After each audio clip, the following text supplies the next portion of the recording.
Welcome back to another episode of Off the Wire. And today we're going to be talking about the SaaSpocalypse.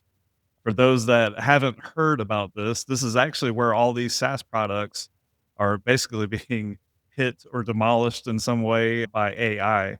And really, how I come across this whole thing was happening was I actually looked at buying stock. I was looking at an IPO called Figma. And for those that aren't familiar with Figma, it's basically a tool that marketing and people use. Like you can use it to like kind of do wireframes and stuff like that and do designs.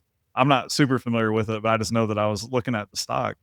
And anyways, when it came public, it actually did pretty well. And then all of a sudden, Claude Design came out and completely tanked that product. And then just happenstance, there's some of the products that I use and they've kind of just went to the wayside real quick. One is we use it for the podcast. We used a Canva for quite some time. Now, I'm not saying Canva is not a good product. It is a good product. But with some of the AI tools, I haven't touched Canva in 6 months. Matter of fact, I need to cancel that subscription. But I think we're kind of seeing this across the board. I guess I'm curious, Tanner. I know kind of been a long thing coming, but are you starting to see certain products where you kind of just stop using them or seeing other people stop using them with AI? Yeah, I mean, I don't think a ton so far. I don't know. Maybe a few products that other people use. I don't know that there's too many that I myself have used, but I am intrigued by this because, and I know you know this too. Every software as a service vendor now is like, they're basically hitting you with, "Hey, we're putting AI into our product." So sometimes I wonder if we're gonna going through like a seesaw kind of a thing, right? Where you've got the generic kind of like you said, the cloud offerings and the various other company offerings, and then you also have these people kind of they see this potentially, and they're also running as fast as they can in that direction. So I don't know. It's hard to say who wins, but I will say there's a lot of things that I use, AI for that probably would have been a tool, not that I had one, but probably would have been. A lot of these companies, they're like after the fact, they're putting in AI. Like Canva has got AI into their product now, but I feel like it's just trying to, play catch up. And when they do these things, typically you're seeing that they're actually jacking up the prices. Of course, everything, it doesn't matter what it is, everything has skyrocketed over the last few years. But as these systems, add AI into it, usually there's a cost for that, extra cost for that as well. Yeah, so I'm gonna sidebar us just for a minute, Anthony, and I'm totally hitting you out of blue on this, so we'll see how it goes. But do you think AI is as costly as it should be? I really don't want to say this, but I honestly feel like it probably should cost more. I guess it depends on what you're talking about. But if you're just talking about like the LLMs like Claude, Copilot, Yeah. ChatGPT, like I feel like they should probably cost a little bit more. Do you think they are? So you were just talking about it, and I was thinking about it with the software as a service tools.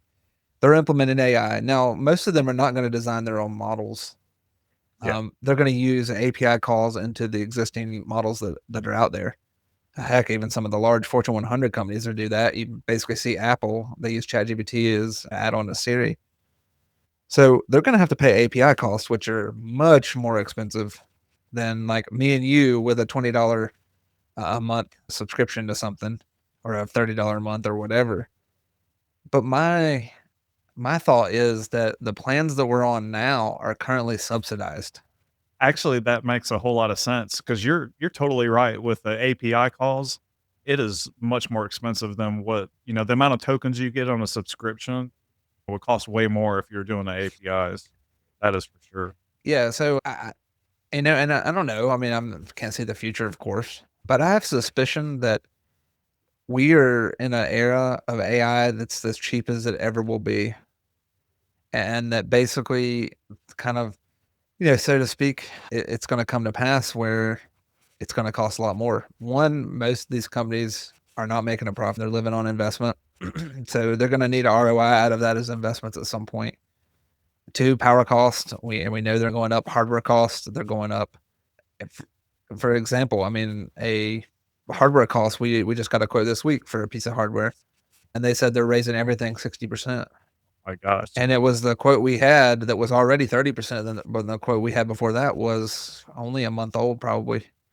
Oh, wow. So we're talking about basically in 3 or 4 month period, we're talking about a doubling of hardware costs. I mean, you know, at some point that's gonna come for everybody. We know power generation, we're in that industry. We know there's not a lot of excess generation right now. There's not just a and power plants take a long time to come on. Even solar or battery or any of that stuff, it still takes a long time. You have transmission, that's extremely expensive as you build out new data centers. We have supply chain issues. At some point, I wouldn't be surprised if our subscriptions are triple, quadruple, 5, ten Yeah. x what they are now per user. Just basing on, I mean, and this is just a guess, but I imagine that these vendors are putting those API costs out there because that's what they're incurring. Yeah. If No, someone's gonna use their API for their model, then they're trying to recover the cost of that model. And if that's the case, then how come they're not recovering it from us? yeah. With the pricing, I mean, I don't know how many people have ChatGPT subscriptions, but for a while it was in the news basically the race to however many million users, like it roasted everything, even the iPhone. So in some way they've succeeded because there's countless people out there that are kind of, if you were to tell them that AI is going to go away, like, some people would barely be able to function. Yeah. So maybe it was just to kind of get us all addicted to these tools. I think if you look at a lot of things, I think you loss leaders, you could use examples like I had a relative who worked in building supplies, and he worked at a local building supply, and he would tell me that Lowe's Hardware doesn't make money on 2x4s ever. They actually lose money on every 2x4 they sell, but what they do is they basically use that as an enticer, and then they basically have a better profit margin, sometimes even better than local businesses on other lumber, for example. So they get you in with the 2x4 and they charge you more for the 2x6, by 12 treated. Um, Well, I hope during COVID they were making money because it was like $8 for a 2 by yeah, that's 4. true. Maybe then. But anyway, this is an aside. This is an aside, but I know we're going to talk about these SaaS vendors and kind of the race to. I mean, I don't know. In your mind, you talked about you were using AI, in lieu of Canva and some other stuff, but like, I don't know, what do you see as the most vulnerable of these kind of SaaS tools to people just using their Copilot, their Gemini, their ChatGPT subscription, and just getting rid of that? So for me, and this is just thinking off the cuff, but the things like Grammarly, like that help us write and stuff like that, like I really, and I know that they've got AI in that now, but I'm like, why would you even use that at this point? Especially if you got Copilot, like it's integrated into all of your Office suite. And like Google has their stuff if you're on their suite as well. Mhm. And of course, if you watch YouTube, it's really some of the same tools that we use, but anything for like content generation and stuff like that has become way easier. Like, just, I know it's silly and it's not really kind of related to what we do at work, but like the thumbnail generation, I used to spend like a bunch of time for really subpar thumbnails, and someone may think that they're still subpar, but I can tell you with I use Glif. I thought it was called Glyph for a while, but it's Glif, and I can make a thumbnail that I feel is 100 times better than anything we had before in a matter of Mm. about 30 seconds. Yeah, no, yeah, Grammarly was the one I was kind of thinking too, just because, man, and how expensive for such a small thing. I mean, Yeah. just kind of boggles my mind in a lot of ways, but yeah, I mean, I think some of the Adobe suite could be in there. Definitely Acrobat. Honestly, Yes. Acrobat is even just get rid of AI. I don't think Acrobat's a kind of a tough sell anyway. There's a lot of other competing products that are much more viable from a cost perspective. Yeah. And then you add AI as a layer on top of that. It's just hard to have it make sense. But any of the little small stuff, I was just think anything that's small. I would think of things that organize meetings or any of that stuff. Yeah, and honestly, like Adobe PDFs, I'm gonna beat on that a little bit. That software is long in the tooth. Like I hope it goes away. But when I was talking about the content generation though and stuff like that, but I'm not familiar with their suites. But basically, their suites where you can do Photoshop and for The videos and creative suite, yeah. yeah, the creative suite, like that has definitely got to be hit. And matter of fact, I actually in researching this, we saw that like in 2026, I think their stock is down like 24% this year. Yeah. And But honestly, like, I despise Adobe, so it doesn't work. Yeah, Adobe is, I will say this, they're the way they do licensing and really it's better than it used to be, I will say that, but, yeah, it's still not ideal. I know a lot of our staff have moved to different tools even before Gen AI was around, the AI tools were around. I know they were still moving to some of the Apple offerings and some of the others, like, don't quote me, but I think Final Cut, Yeah. and some of those other kind of editing tools and things like that, but so, I don't know, I mean, like, we talked about kind of these small niche tools that do a particular thing, but does it get bigger than that, you think? I don't know that I would say it's gonna get bigger, but I think it's just gonna be a gradual trickle. And I honestly, like, I think, like, the Adobe suite and all that stuff is gonna go away? I don't, but, like, I think that I know they're trying to their best to keep up with the competition and everything like that, but I feel maybe in 5 or however many years, 3, 5, 10 years, that you're gonna see a lot of these SaaS softwares that used to be like just the dominant force in the industry are gonna be like 2nd or 3rd when they've just completely dominated for years or decades. Yeah, I could see that, we had a interesting thing where we were looking at and it's kind of a good example to I think. We had an internal documentation tool, and we were gonna use our Gen AI tool, and we are gonna basically, there was a built-in connector that could connect to that documentation tool, and then basically ingest all the data, and then you can ask the AI tool, "Hey, what's the procedure for this type of process? What's the procedure for this process?" It could basically reference all that documentation and then provide you the procedure. Well, right after that, I had an epiphany, and I think this is exactly what you're talking about, and you tell me if you think otherwise, but I got to thinking, I'm like, there's a web interface for that documentation tool, and we're providing a connector to that tool. Why is there a web interface for that tool? Once we have an AI tool on top of it that you can ask any of the questions and it can provide you any of the answers for that, what's the point of a web interface? Like, Yeah, there's no need for a web interface. Really, all we need is the data set and the AI tool on top. And so, to your point, I think you could argue, and I don't think it's something that we would do right away. I think it's probably one of those things that we would phase in over time. But I got to thinking, and you tell me if you agree, it was like, at this point, it could just be a database somewhere. It doesn't even have to be in a web tool. The web tool is to make it nice and friendly for us to read. AI doesn't need all that. It can put it in any data set you want, and then AI is going to be that interface, that human interface layer. I can't remember who said it, but I was listening to something, it's been a while now, at least a year, but they were basically talking about, like, all these whether it's, like, Salesforce or, just any of these tools, you know, how basically, like, they've got their interfaces and, like, you gotta navigate through the menus and stuff like that.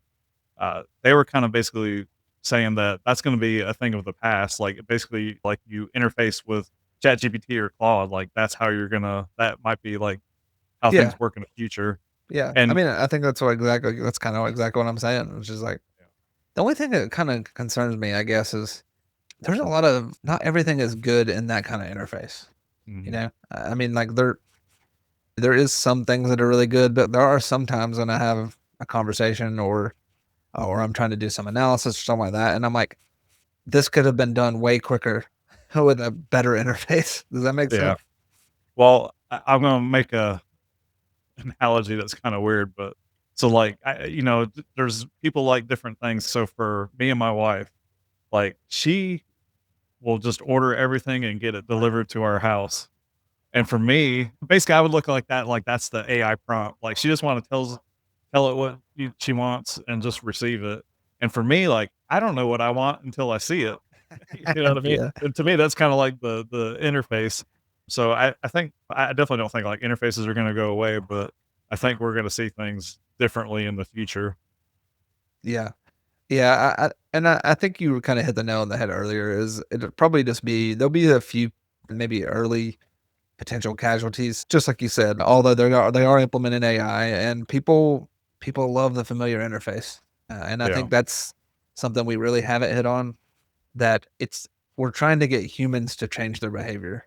It's not Mhm. that AI can or cannot do it, it's that we think that humans should do this because it's better, and I mean, we know we've been in these roles for a long time.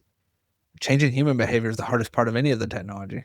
It's not the 100%. implementing the technology, it's people using it. It's people remembering what to do. It's so what do you say to that? I mean, what would you say to saying that that's the biggest hurdle for these AI tools to get over with some of these tools, these software as a service tools?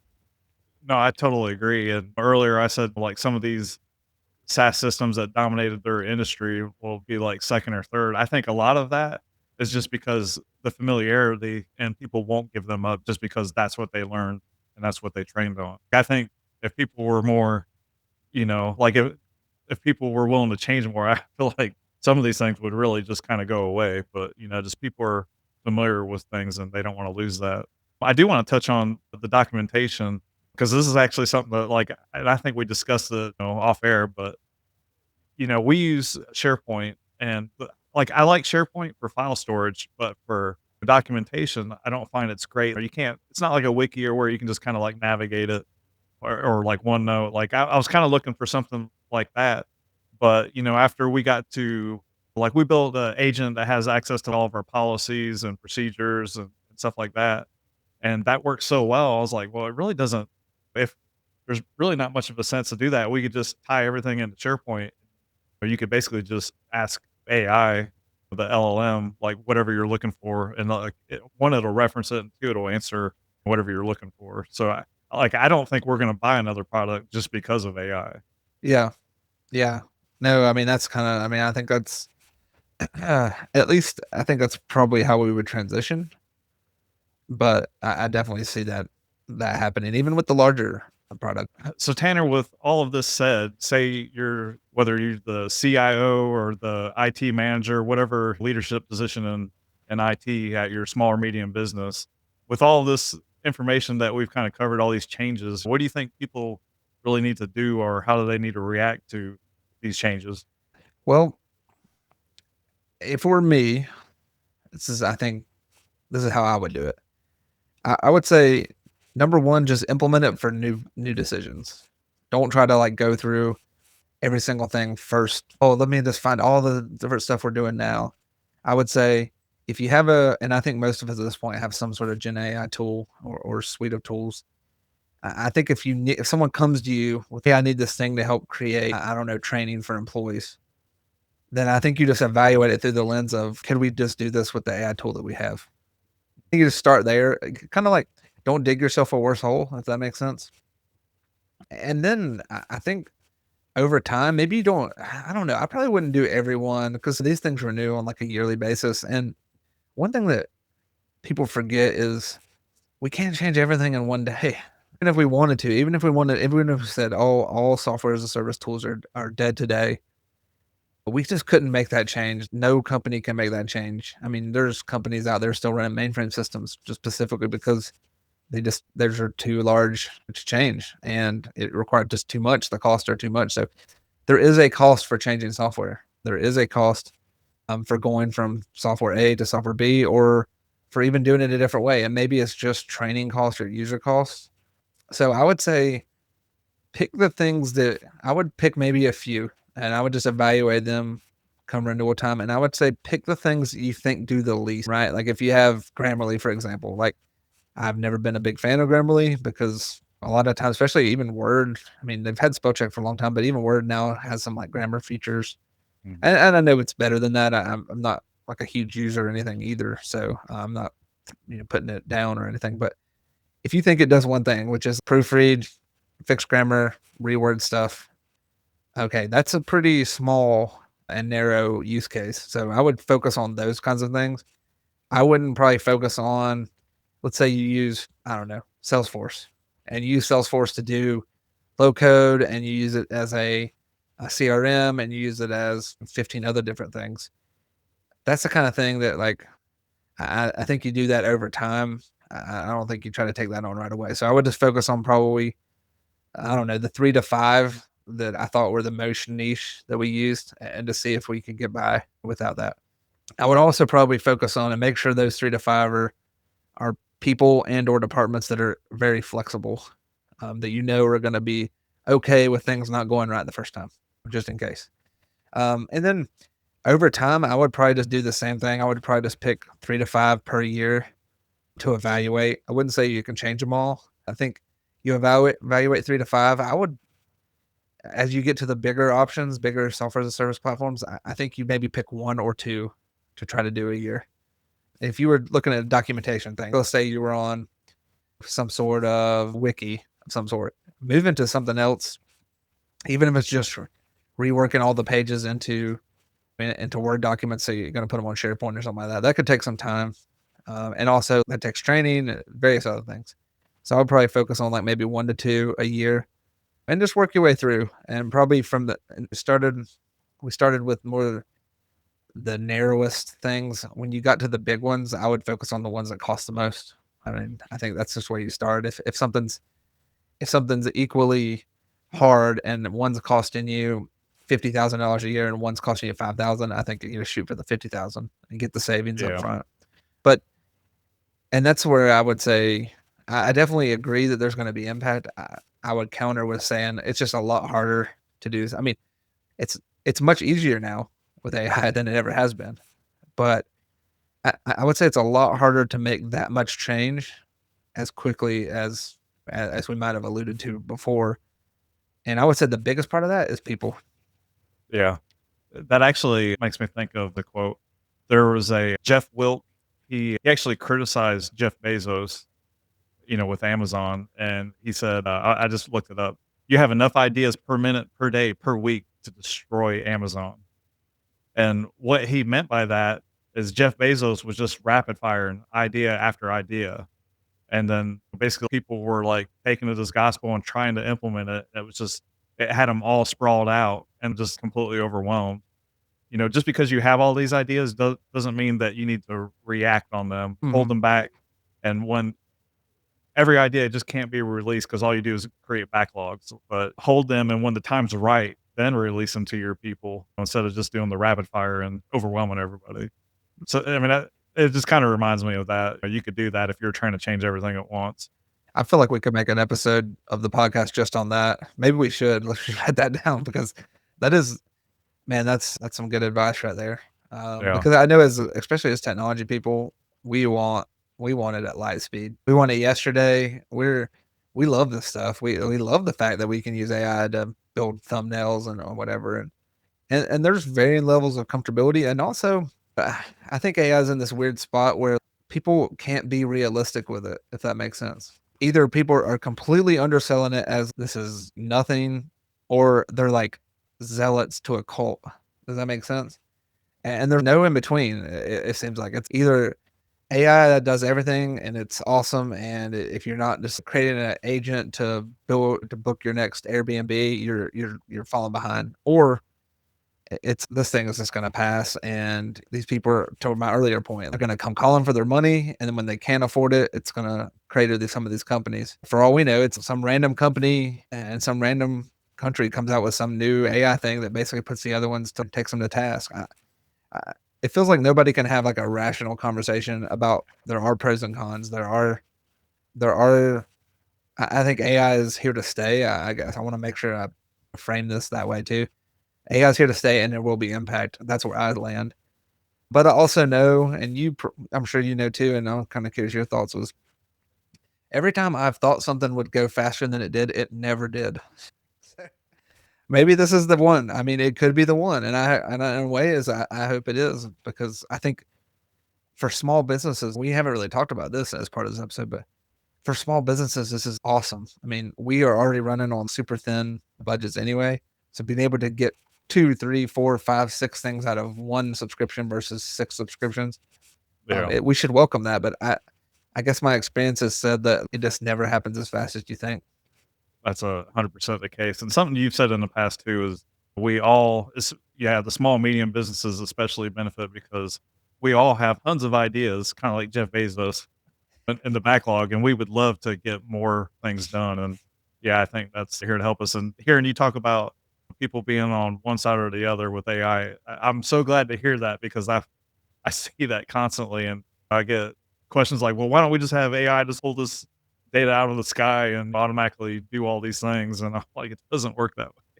And then there's some people where like, AI is the devil basically.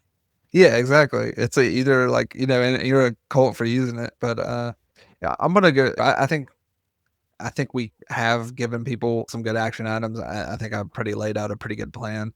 And a lot of it's gonna be wait and see as some of this stuff happens, but there's already some potential casualties right away.